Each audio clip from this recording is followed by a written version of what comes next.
Протестираме не заради традиција, туку затоа што е потребно, затоа што многу ЛГБТIQ+ луѓе и понатаму се третираат како невидливи, незаштитени и несигурни.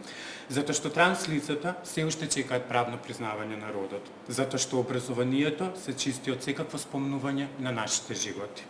Затоа што сакаме да живееме во општество во кое телата, љубовта и идентитетите нема да се сметаат за закана. Постоење. Зголеменото насилство, омразата и исмевањето во училиштата не се случајни, тие се последица на институционален срам и молк. Наместо заштита, образовните политики нудат невидливост, наместо грижа, негирање.